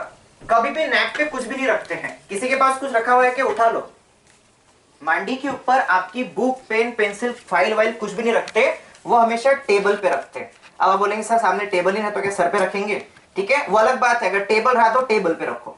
समझ में आ गया। अब उसके बाद आप इंटरव्यू के अंदर एंटर करते हैं तो तुम बताएंगे महाराष्ट्र के अमरावती शहर से मैं हूँ, वो चप्पल निकाल के मारे, पता है ना हमको महाराष्ट्र में है, ठीक है, तो ये बताइए, मतलब आपका नाम और आप कहाँ से, ये बताइए। अब उसके बाद जब आप आईएएस या इस लेवल के इंटरव्यू के लिए जाते हैं तो आपका जो सेकंड जो पॉइंट रहेगा, बच्चे अक्सर बता देते हैं कि भाई मेरे घर पे नहीं क्या मम्मी पापा है, छोटा भाई मेरा उससे पट्टी नहीं, बहन मुझे मारते रहती, हाँ कुत्ता मुझे काटते रहता, ठीक है, ये फालतू की चीजें में उनको कोई इंटरेस्ट नहीं है। समझ में आ गया। वो आपको जानना चाहते हैं, आपको बताना है यहाँ पे आपने बता दिया अपना। उसके बाद आपका एजुकेशन बताइए कि आपका बीए हुआ कॉपी करके, एमए हुआ रिडक्शन लगा के, ये सब बताइए, ये कॉपी वॉपी को बताइए, बीए हुआ एमए हुआ, ठीक है। उसके बाद आपने कहीं तो भी जॉब वॉब किया जहाँ पे आपको पैसे नहीं मिले अभी तक, वो सब बताइए, ठीक है। इसके बाद आपने बीच के पीरियड में कुछ स्किल्स वगैरह प्राप्त की, कुछ सीखा वगैरह वगैरह, ये सब चीजें बताइए। अब इसके बाद आता है नेक्स्ट सेगमेंट, ग्रेजुएशन जॉब वगैरह बता दिया, करेक्ट। वो बताने के बाद अगली बार आपको बताना आपकी स्ट्रेंथ और वीकनेसेस। स्ट्रेंथ में अक्सर नहीं क्या बच्चे बता देते हैं कि भाई मेरा वेट है 80 केजी, और वीकनेसेस में लड़कियां बताएंगी पानीपुरी, ठीक है। तो स्ट्रेंथ और वीकनेसेस जब आपको बताए जाते हैं तो हमेशा ख्याल में रखना, स्ट्रेंथ बताई जाती है इंस्टीट्यूशनल लेवल की। अब क्या होता है विदिका मैडम, इंटरव्यू में बहुत से लड़कियां क्या करते, लड़के क्या करते, गजानन सर इंटरव्यू उनको पूछे पैनलिस्ट ने आपकी स्ट्रेंथ क्या है, वो बोलेंगे सर मैं बहुत ही ऑनेस्ट और लॉयल ईमानदार लड़का हूँ। अब मुझे बताओ कि यहाँ पे ऑनेस्टी लॉयलिटी का क्या करना है, यहाँ पे क्या शादी के लिए लड़के लड़की देखने चल रहा है, यहाँ पे नहीं। यहाँ पे इंस्टीट्यूशनल लेवल पे आपके पास क्या स्किल है, 3 चीजें लाइफ में हमेशा बताना। कभी भी कोई आपको पूछे, कभी भी कोई आपको पूछे कि भाई आपके पास क्या स्ट्रेंथ है, तो स्ट्रेंथ में आप उनको बताइए कि सबसे पहले आप बताइए कि आप क्विक लर्नर हैं। किसी भी जगह आप जाएंगे तो आपको पहले ट्रेनिंग ही देंगे ना, तो सबसे पहले क्या बताना है आपको, you are a quick learner, आप चीजों को फास्ट सीखते हैं। दूसरी जो चीज आप बता सकते हैं यहाँ पे कि you are a team player, क्योंकि आपको सबके साथ काम करना है। किसके साथ काम करना है, सबके साथ काम करना है। अब यहाँ पे क्या हो गया था, मैं एसबीआई के इंटरव्यू ले रहा था, मैं थे, मेरे साथ टोंगसे सर थे, समझ में आ गया, और भी नहीं के विटन कर सकते। तो एक एसबीआई का नहीं क्या व्यक्ति, उसका पीओ का इंटरव्यू था, हम पैनलिस्ट थे, इंटरव्यू ले रहे थे उसका। अब उसने बोल दिया कि I am a team player, मतलब उसने पार्ट करके आया था कि मैं टीम प्लेयर हूँ। अब मैं भी टोंगसे सर थोड़ा उस वक्त चाय पी रहे थे, तो उसने बोल दिया, उसने पहले तो बोल दिया कि मैं क्विक लर्नर हूँ बोले, फिर बाद में उसने बोल दिया टीम प्लेयर। जैसे उसने बोला टीम प्लेयर तो सर ने बोले कौन सी टीम का प्लेयर है, बोले तू कौन सा तो स्पोर्ट खेलता है, हॉकी क्रिकेट काय का प्लेयर है, तो बोले नहीं सर मैंने कोई स्पोर्ट नहीं खेला, किसी टीम का प्लेयर नहीं हूँ बोले मैं। उसको सर ने जापना चालू कर दिया, तो बोले काय के लिए बता रहा फिर तू टीम प्लेयर है, तो कभी कभी ऐसा भी मीनिंग हो सकता है, बट टीम प्लेयर का मतलब क्या है, आप सबके साथ यहाँ पे काम कर सकते हैं। और तीसरी क्वालिटी आपको स्ट्रेंथ में बतानी है कि आप में लीडरशिप क्वालिटी है। तो 3 स्ट्रेंथ मैंने क्या बताई, रिपीट करो। पहला क्विक लर्नर, दूसरा टीम प्लेयर और तीसरी लीडरशिप। ठीक है, ये 3 स्ट्रेंथ बताना। वीकनेसेस में चाय और पानी पूरी नहीं बतानी है। वीकनेसेस में आप बताइए, वीकनेसेस में आपको बता देता हूं, ऐसा बताइए कि सर मैम मैं एक समय एक ही काम कर सकता हूं। आपको वीकनेस पूछिए, आपने क्या बताया कि मैं एक समय एक ही काम कर सकता हूं। अब इसका मतलब क्या है, आपने बताया, इसका मतलब क्या है, आपने उसको निगेटिव को भी पॉजिटिव में कन्वर्ट कर लिया। मतलब आप बहुत फोकस आदमी हैं। मैंने वैष्णवी को एक काम दिया कि मान लो वैष्णवी ये फाइल बना लो। अब उसके पास गजानन सर ने क्या दूसरा काम लेकर आ गए, उसने वो काम चालू कर दिया। बट वैष्णवी ने बताया कि मेरी वीकनेस है कि मैं एक समय एक ही काम करूंगी। इसका मतलब क्या है, जब तक वो काम कंप्लीट नहीं होगा मैं दूसरे काम को हाथ नहीं लगाऊंगी। मतलब आपने वीकनेस बताई, बट वीकनेस बताते बताते भी आपने क्या किया, अपनी स्ट्रेंथ बता दी। तो समझ में आ गया स्ट्रेंथ और वीकनेसेस वाला कैसे क्या डील करना है। अब कभी कभी आपको पूछी जाती है आपकी हॉबीज। मैं 2 लोगों से यहाँ पे रैंडम नहीं क्या हॉबीज पूछूंगा। प्राची आपकी क्या हॉबी है? डांसिंग। ठीक है, लास्ट में इधर नित्यप्रिय आपकी क्या हॉबी है? म्यूजिक मुझे प्ले करना बहुत अच्छा लगता है। ओके, आपकी? सर वैसे तो क्रिकेट वगैरह सर। क्रिकेट इनकी हॉबी है। और सौम्य आपकी? बैडमिंटन। जैसे मुझे सुबह पता इसको बैडमिंटन खेलना पसंद है। तो अब जितने भी आप लोगों ने हॉबी बताए, तो यूपीएससी के पैनलिस्ट आपसे एक्सपेक्ट करते हैं कि आपकी जो भी हॉबी है उसके बारे में आपको जानकारी होनी चाहिए। अब जैसे आपने म्यूजिक बताया, आपने डांस बताया, तो पैनलिस्ट आपको अगला सवाल पूछेंगे कि बताओ फिर कितने क्लासिकल डांस है, बताओ फिर कथकली में पैर कितने बार ये थन थन करते हैं। आप बोले सर ये थन थन हमको तो पता ही नहीं। ठीक है, ठीक है, सवाल पूछ रहे। ठीक है, बहुत से बाहर पोट्टे बता देंगे कि रीडिंग। ठीक है, इन्होंने न्यूज़पेपर में पिक्चर कहाँ लगी है इसके ऐड के अलावा जिंदगी में कुछ नहीं पढ़ा, वो भी बोलेंगे कि मेरी हॉबी है रीडिंग। तो ऐसा कभी नहीं करना है। जो भी आपकी हॉबी है उसके बारे में आपको जानकारी होनी चाहिए। आप लोगों ने क्रिकेट बताया, क्रिकेट वर्ल्ड कप कहाँ पे हुआ, आईसीसी के अवार्ड्स किसको मिले, ये आपको पता होने चाहिए। अब ऐसा तो आप बता नहीं सकते कि जिसके बारे में पैनलिस्ट को कुछ पता ही नहीं है। तो आप ये बोलेंगे कि सर मेरी हॉबी है घर घर खेलना, नदी का पहाड़ खेलना। ठीक है, मैं खेलूंगा परिवार परिवार डॉक्टर डॉक्टर रेस्टी, ये मेरी हॉबी है। पूछ हॉबीज पे क्या पूछते हैं, ये पूछेंगे कहाँ छुपता है तू। तो ऐसा नहीं करना है। हॉबी इंटेलेक्चुअली बतानी है, बट वो हॉबी की आपको जानकारी होनी चाहिए। हॉबी वाला समझ में आ गया। इंट्रोडक्शन में आपका नाम, आप कहाँ से हो, क्या, उसके बाद आपका एजुकेशन, जॉब, उसके बाद आपकी स्ट्रेंथ, वीकनेसेस, आपकी हॉबी, और एक खानदा आपका लाइफ का गोल क्या है। ठीक है, अगले जैसे वहां बताते ना रमेश से शादी करना। ठीक है, तो एक अच्छा कुछ तो भी गोल वगैरह बताना कि मैं समाज के लिए, देश के लिए कुछ तो भी अच्छा करना चाहता हूँ। यहाँ पे आपका इंट्रोडक्शन यहाँ पे एंड हो गया। तो इंट्रोडक्शन समझ में आ गया। इंटरव्यू में, किसी भी इंटरव्यू में लाइफ में आप दे रहे, इस तरीके से खुद को इंट्रोड्यूस करिए। अब दूसरी जो जानकारी आपको पूछी जाती है वो पूछी जाती है आपके स्टेट के बारे में, कि अब महाराष्ट्र जो है, तो आप नहीं क्या महाराष्ट्र से बिलोंग करते हैं ना, आपको सबसे पहला सवाल पूछेंगे कि साला महाराष्ट्र में आप विदर्भ से बिलोंग करते हैं, तो मुझे बताइए कि ऐसा कौन सा प्लेस है जहां पे कॉफी का प्रोडक्शन होता है। महाराष्ट्र में ऐसा कौन सा प्लेस है जहां पे कॉफी का प्रोडक्शन होता है, और वो प्लेस है चिखलदरा। मतलब हम चिखलदरा में इतने बार जाएंगे, खाई में गिर गिर के फोटो खींचेंगे, बट हमें ये नहीं पता कि साला चिखलदरा में कॉफी का प्रोडक्शन हो रहा है। बहुत से बच्चे यहाँ पे बता देंगे Mahabaleshwar, but Chikhaldara only hill station है जहाँ पे कॉफी का प्रोडक्शन हो रहा है। किसी ने ट्राई किया क्या चिखलदरा में कॉफी मिलती है? अमोल सर को पता है, क्योंकि वो नहीं क्या पांठले पेश मिलती है। तो मतलब जस्ट मैं बता रहा हूँ, क्योंकि उसका ऐसा डायरेक्ट सेलिंग वेलिंग नहीं होता है, वहाँ पे दुकान नहीं है, वहाँ पे कुछ स्पेसिफिक जगहों पे नहीं क्या वहाँ पे नहीं क्या वो मिलती है। ठीक है, जस्ट हम नहीं क्या, अब आप बोलेंगे सर आप भी कहते क्या, नहीं, मैं एक्चुअली वाटर बॉटल लेने गया था, तो उन्होंने बोला यहाँ की चिखलदरा की कॉफी है बोले, और मैंने लेके आया, वो अभी तक बनी नहीं रही। ठीक है, तो जस्ट ख्याल में रखना, महाराष्ट्र की विशेषता आपको यहाँ पे पता होनी चाहिए। होम स्टेट के बारे में आपको पूछते हैं, आप विदर्भ से, तो आपको जानबूझ के पूछेंगे कि यहाँ के फार्मर सुसाइड क्यों कर रहे हैं। ठीक है, आप भी बोलेंगे मजा आ रहा उनको। ठीक है, तो आपके पास कुछ लॉजिकल रीजंस होने चाहिए कि यहाँ पे इरिगेशन फैसिलिटीज नहीं है, यहाँ पे उनको ट्रेनिंग नहीं है, वो एग्रीकल्चर को बिजनेस की तरह नहीं ले रहे, इमोशनल तरीके से ले रहे हैं, वगैरह वगैरह। जो भी रीजन है आप यहाँ पे बताइए। आपके होम टाउन की विशेषता, अमरावती की क्या विशेषता है पता है क्या आपको? अमरावती की क्या विशेषता है? हाँ बताओ। संविधान की ओरिजिनल कॉपी अपने दो कॉलेज। हाँ, मैंने जब लास्ट हमारा रिपब्लिक डे था उसमें बताया था कि अमरावती वो शहर है जहाँ पे ओरिजिनल कॉन्स्टिट्यूशन की 2 कॉपीज रखने वाली है, और अमरावती शहर से 2 लोग संविधान सभा में थे। तत्कालीन सदस्य पंजाबराव देशमुख थे, ब्रिजलाल बियानी सर जो थे उन्होंने भी लिखने का काम किया था। ये हमें पता ही नहीं, हम बताएंगे गिले बड़ा और सामरवाड़ी, ठीक है, बाम्बू गार्डन बताएंगे, ठीक है, पलाश लाइन बताएंगे गाड़ीनगर की, ये प्रसिद्ध नहीं है, ठीक है। उसके बाद हॉबीज का हो गया, एजुकेशन का हो गया, ठीक है। करंट अफेयर का जो है मैंने आपको यहाँ पे बताया। करंट अफेयर में जैसे राम मंदिर का जैसा इशू चल रहा है, आपको एक्चुअली यूपीएससी क्या एक्सपेक्ट करता है। आप सब पाठ कर लेंगे कि राम मंदिर बना है एलएनटी कंपनी ने, आप सब पाठ कर लेंगे ये 1800 करोड़ के आसपास का प्रोजेक्ट है। आप ये पाठ कर लेंगे कि जो राम मंदिर जो बना है इसमें आयरन का यूज ही नहीं हुआ, कॉपर प्लेट का इसमें। अगर आप 25 साल में आईएएस बनते हैं तो ये संभावना है कि आप किसी मंत्रालय या कंपनी के पीए बनेंगे, सेक्रेटरी बनेंगे। जितना लेट आपका सिलेक्शन होगा 35 साल के आसपास, आपके प्रमोशन के चांसेस भी खत्म हो जा रहे हैं। मेरे सामने, मेरे लिए खुशी की बात है कि मेरे सामने 3 ऐसे स्टूडेंट बैठे हैं जो 10 से भी नीचे के हैं। नित्य प्रिया है, सौम्य है, और दादू कौन से क्लास में है? 7th स्टैंडर्ड में है। अब इन लोगों के पास कम से कम यहाँ पे 10 साल है प्रिपरेशन करने के लिए, और आप लोग जो ग्रेजुएशन करके आए, ठीक है, 2 साल तो आप सिलेबस समझने के लिए लगाएंगे। समझ में आ गया? इस वजह से अर्ली स्टार्ट करना बहुत ज्यादा जरूरी है, क्योंकि आपको यहाँ पे पहुंचना है। आईएएस बनना, मैंने आपको क्या बोला, एक फाउंडेशनल क्या होता है यहाँ पे, अचीवमेंट जो है यहाँ पे होता है।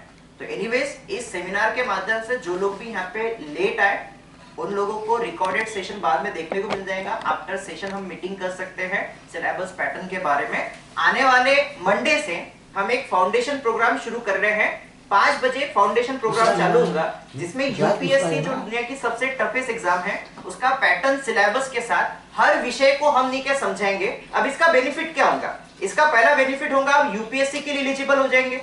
एमपीएससी का 2025 से पैटर्न भी क्या हो गया है, यहाँ पे चेंज हो गया है, आप उसके लिए भी यहाँ पे एलिजिबल हो जाएंगे। और साथ ही जितने भी देश भर के एग्जाम है, हर किस में जनरल स्टडीज आपको पढ़ना ही होता है, उसका स्ट्रॉन्ग फाउंडेशन आपके पास यहाँ पे अवेलेबल हो जाएगा। इसलिए आपका एमपीएससी है, यूपीएससी है, सरकार की कोई भी नौकरी है, आप जहाँ पे हैं वहीं से आपको यहाँ पे स्टार्ट कर देना चाहिए। पहला सेशन जो है आपका मंडे को 5 बजे इसी हॉल में यहाँ पे होने वाला है। मेरे सामने कुछ पेरेंट्स यहाँ पे मौजूद थे। परसों मैंने क्या एक प्रोग्राम में गया था, सेमिनार में गया था, वहां पे पेरेंट्स ने मुझे सवाल पूछा, समाज की वास्तविकता को बताने वाला था, कि बोले सर ये जो नहीं क्या बच्चे हैं हमें नहीं समझते, वो मोबाइल को समझते हैं, गैजेट्स को समझते हैं, हमें नहीं समझते। मैंने उनको सवाल पूछा कि क्या आप आपके बच्चों को समझते हो क्या? आज दिक्कत वही है। एक छोटे से कथा के साथ नहीं क्या आज के एक मार्मिक टॉपिक को यहाँ पे समाप्त करूंगा। कोरिया में एक बहुत नहीं क्या फेमस कहानी है, हो सकता है आप कहानी को सुन के थोड़े भावुक भी हो जाए। बहुत फेमस कहानी कोरिया की। कहानी सच है झूठ है मुझे पता नहीं है। कहानी है ज़ोंबी किट की। एक माँ थी, उसने काफी नहीं क्या पूजा अर्चना की, काफी ज्यादा नहीं क्या भगवान को भोग वोग लगाए, 16 सोमवार जो कुछ भी करना था सब कर ली। अंत में उसको एक नहीं क्या बेटे का जन्म होता है। अब बेटे का जन्म होने के बाद वो जो माँ है ना, वो बहुत खुश होती है, बट साथ ही उसको दुख भी होता है। वो जो बच्चा जो पैदा होता है वो दिखने में काफी क्या था, क्रूर था, दिखने में काफी क्रूर था, और दिखने में नहीं क्या काफी नहीं क्या डरावना किस्म का था। उसकी आदतें भी काफी डेंजरस थी। वो चीजों को काटना वगैरह वगैरह, बाइट करना ये बहुत ज्यादा पसंद करता था, और शुरू से उसको जो भी मिला वो खाना चालू कर देता था। हमारे पास अगर नहीं क्या कॉकरोच वगैरह आ गया तो हम उसको भगा देंगे, मार देंगे, वो कॉकरोच उठा के खाना चालू कर देता। उसके माँ ने उसको 6 साल तक देखा, ऑब्जर्व किया, और खुद डिक्लेयर कर दिया कि वो बच्चा क्या है, ज़ोंबी। और काफी डेंजरस वो दिखता था, और उसको देख के उसके घर में भी कोई नहीं आता था, इतना वो डरावना क्या था बच्चा। अब इतना जो डरावना बच्चा था, माँ को लगा यार ये बच्चे को अगर लेके मैं बाहर वगैरह जाऊंगी तो मुझे अच्छा नहीं लगेगा, सोसाइटी घबरा जाएंगी इससे। तो उस माँ ने क्या किया, 6 साल से उस बच्चे को एक निके तय खाने में बंद कर दिया। तय खाने में क्या कर दिया, बंद कर दिया। तय खाने में बंद करने के बाद, क्योंकि वो इतना डेंजर दिखता था, किसी को दिख जाए तो डर के मर जाए, इतना वो डेंजर था। कुछ भी खाना पीना उसने शुरू कर दिया था। 6 साल से आगे जो कुछ भी उसको लगता था, उसकी माँ ने क्या उसको तह खाने में नहीं क्या प्रोवाइड करती थी, खाना पीना स्टडीज वडीज जो कुछ भी चाहिए तह खाने में प्रोवाइड करती थी। और कुछ दिनों के बाद वो इतना भयानक मांसाहारी बन गया था, नॉन वेजिटेरियन बन गया था, ऐसी ऐसी चीजें उसने खाना चालू कर दिया था जो आम आदमी न खाए। उसकी उम्र नहीं क्या 20 साल हो गई थी। 20 साल के बाद गांव में जितने भी नॉनवेज के पदार्थ थे सब उसने नहीं क्या उस बेटे को खाना देना शुरू कर दिया। दिन पे दिन वो जो बेटा था और क्रूर होना चालू हो गया और नहीं क्या विध्वंसक होना शुरू हो गया।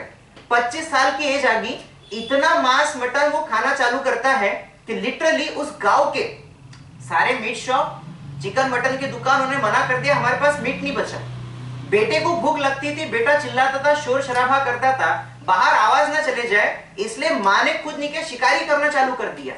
खुद उसको जो कुछ भी मिले, भेड़ बकरी गाय बैल जो भी एनिमल वगैरह शेर चूहा, उसको मार मार के लाती थी और अपने बेटे को उसने खिलाना शुरू कर दिया। बेटा वो खाना शुरू करता है, ऐसा ही चलता गया। एक दिन अमोल सर ऐसा आया कि उस पूरे गांव में कुछ भी बचा नहीं, सारे एनिमल्स, सारे मुर्गियां बकरे सब निके काट के निके वो बच्चे ने खा लिए, माँ ने उसको खिला दिया। गांव के बाद पूरे आसपास के सब जगह के जो एनिमल्स थे सब काट काट के उस माँ ने उस बच्चे को खिला दिए। अब खाने खिलाने के लिए कुछ नहीं बचा। बच्चा जब भूख लगती थी तो शोर शराबा करता था।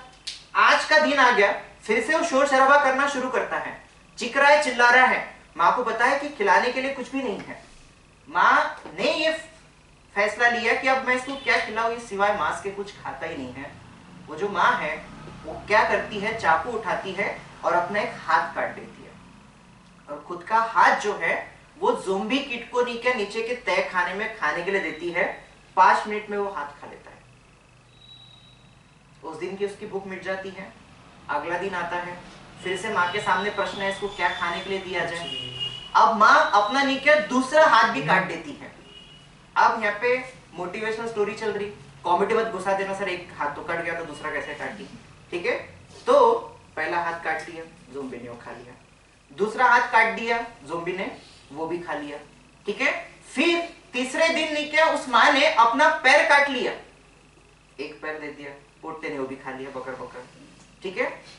चौथे दिन दूसरा पैर काट लिया ज़ोंबी किट ने, वो भी खा लिया। अब माँ कुछ बची नहीं, गांव में खिलाने पिलाने कुछ बचा नहीं। वो बच्चा इतना डेंजर था उसको बाहर ले जाया भी नहीं जा सकता था शहर में कि जा तू ये खा ले वगैरह वगैरह। अब अंत में माँ नीचे तय खाने में जाती है। तय खाने में जाने के बाद वो अभी 25-30 साल का एक खूंखार जानवर जैसा आदमी बन गया है। उसको जो मिले वो खाने की तैयारी में है, प्रिपरेशन में है। माँ का पूरा धड़ गायब हो गया है, पैर टूट गए, हाथ टूट गए, बस इतना ही बॉडी पार्ट उसका बाकी है, खून से लबालब है, 5वां-6वां दिन चल रहा है। वैसे भी बचने वाली थी नहीं वो। उसने उसके बेटे को कहा कि अब बाहर कुछ खाने के लिए है नहीं तो एक काम कर, मुझे ही खा ले। और ऐसा सुनते से ही वो ज़ोंबी किड बस 5 मिनट में उसके माँ को पूरा खा लेता है। पूरा जो तय खाना था खून से लबालब हो गया। वो जो माँ उसके खाने की पूरी व्यवस्था कर रही थी, उस माँ को भी उस ज़ोंबी किड ने यहाँ पे खा लिया, कुछ भी नहीं बचा। अब वो ज़ोंबी किड चीख के चिल्ला के आने वाले 10 साल में वो भी मर जाता है क्योंकि उसको खाने के लिए कुछ नहीं था। कहानी बड़े मार्मिक अर्थ के साथ खत्म होती है। पूरे कहानी को आपने ध्यान से सुना, बट मैं आपके सामने सवाल रखता हूँ, क्या वाकई में उस ज़ोंबी किड को क्या चाहिए था? उसको भूख सबसे ज्यादा प्यारी थी या माँ का अटेंशन या प्यार? क्या चाहिए था उसे? माँ का अटेंशन और प्यार। माँ ने समझ लिया था कि बस इसको खाना चाहिए, तो जिंदगी भर वो पीछे पड़ गई, उसको अलग अलग चीजें खिलाने में पड़ गई। बट कभी उसको मार्केट लेकर गई होती, गुपचुप पानी पूरी समोसा कचौरी कुछ और खिलाया होता, तो शायद वो खाना भी सीख जाता था। तो ऐसा होता है कि जीवन में कुछ ऐसे फैसले हो जाते हैं, हम उन्हीं के ऊपर स्टिक होते हैं, बट उन्हीं डिसीजंस, उन मुद्दों के ऊपर हमें बार बार चर्चा विमर्श जो है यहाँ पे करती रहनी चाहिए। तो एनीवेज, इस लेक्चर के माध्यम से मैं जो बात बताने की कोशिश कर रहा हूँ, पेरेंट्स और स्टूडेंट या पेरेंट्स और बच्चों के संबंधों में बार बार संवाद होना बहुत ज्यादा जरूरी है। पेरेंट्स अगर बोलते हैं कि बच्चे हमारी नहीं समझते हैं, तो पेरेंट्स ने भी एक बार सोचना चाहिए क्या हम बच्चों को समझते हैं क्या? बच्चे खुद ब खुद समझना चालू करेंगे तो इस संतुलन आने वाले समय में कैसे बन सकता है, उसको हम बनाने की कोशिश करेंगे। हमारा जो फाउंडेशन प्रोग्राम है मंडे से ठीक 5 बजे इस क्लास में हम शुरू करेंगे। निश्चित तौर पे जल्दी शुरुआत से आपको जल्दी रिजल्ट मिलेंगे ये आशा करता हूँ, और एक देश के सफल नागरिक, सफल अधिकारी आप बनेंगे, यही आशावाद व्यक्त करता हूँ। और अंत में जाते जाते मैं धीरज बस इतना ही कहना चाहूंगा कि सूर मेरी साधना में शेष रहना चाहिए, सूर मेरी साधना में शेष रहना चाहिए, हम तुम रहे ना रहे, ये मेरा देश रहना चाहिए, ये मेरा देश रहना चाहिए।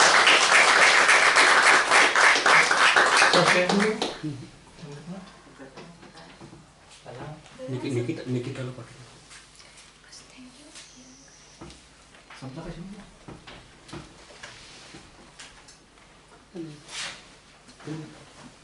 सगळ्यांना दिले नाही, दिले सगळ्यांना.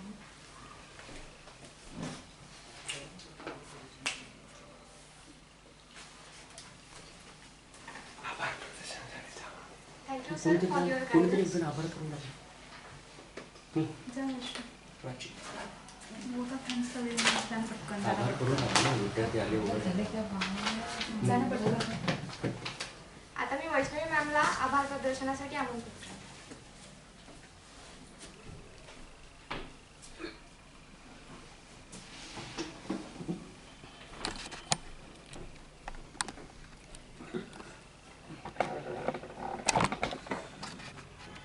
मी ॲप्टेड एज्युटेक इन्स्टिट्यूटतर्फे वैष्णवी तुमच्या सर्वांचे आभार व्यक्त करते की तुम्ही तुमच्या आयुष्याचा एवढा अनमोल वेळ, म्हणजे वेळ ही प्रत्येकासाठी अनमोल असते, तुम्हाला काम असो नसो, पण तरीही तुम्ही आम्हाला 2 ते 3 तास एका जागेवर बसून सरांना म्हणजे शांततेने ऐकले, त्याबद्दल मी ॲप्टेड एज्युटेकतर्फे तुमच्या सर्वांचे आभार व्यक्त करते आणि आजचा हा सेमिनार इथेच संपला असं जाहीर करते.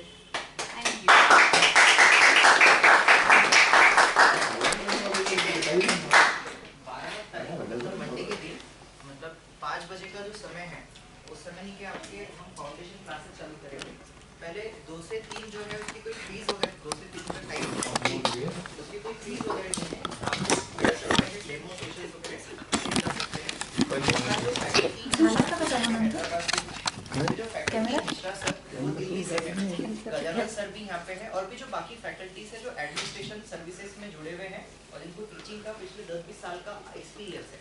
अब मुझे देख के नहीं लगता हूँ आपको 10-20 साल का मुझे अनुभव है, बट मुझे भी 10 साल का एक्सपीरियंस है।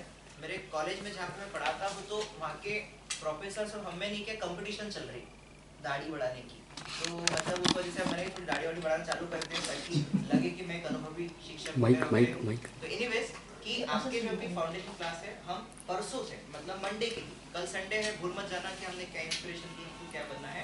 मंडे से ठीक 5 बजे आप लोग यहाँ पे ज्वाइन हो सकते हैं। बाकी और जो डिटेल्स वगैरह है सिलेबस पैटर्न उसके लिए आपको नहीं क्या ये नहीं क्या बुकलेट दिया गया है, इसमें यूपीएससी का पैटर्न सिलेबस स्ट्रक्चर वगैरह साथ में राज्य सेवा का पैटर्न स्ट्रक्चर आपको दिया गया है। जिसके पास ये अवेलेबल नहीं है, Vaishnavi madam, Prachi madam, Rahul sir, Gajanan sir, उनसे ही आप क्या कर सकते हैं यहाँ पे प्राप्त कर सकते हैं। उसके साथ और दूसरी बात मैं आपको बताना चाहूँगा, हमारे ही सेंटर पे हर सैटरडे 3 बजे नहीं क्या फ्री करंट अफेयर के सेशंस होते हैं, वो सभी के लिए ओपन होते हैं। मतलब यूपीएससी, एमपीएससी सभी परीक्षाओं में 10 से 15 मार्क्स नहीं क्या करंट अफेयर्स के ऊपर आते हैं, तो उसका फ्री सेशन जो है हम अकेडमी की तरफ से यहाँ पे 2-2 1.5 घंटे की करंट अफेयर के सेशन जो है यहाँ पे अरेंज करते हैं। तो हर सैटरडे भी आप आ सकते हैं, बैच आप लगाए ना लगाए, हर सैटरडे आप करंट अफेयर के सेशन के लिए भी आने के लिए इंटरेस्टेड है तो एक ग्रुप बना के आपको उसका टाइमिंग वगैरह हम क्या कर देंगे अपडेट करेंगे। और जिन लोगों को यूपीएससी, एमपीएससी से जुड़े हुए जो सब्जेक्ट है polity, economy, geography, science, CSAT, aptitude, इन सबका मार्गदर्शन सत्र हम मंडे से 5 बजे जो है यहाँ पे शुरू करने वाले हैं। कुछ क्वेश्चंस वगैरह होंगे तो आप पूछ सकते हैं या फिर नीचे हम ऑफिस में भी डिस्कस कर सकते हैं। ठीक है, ओके, ठीक है। और मोर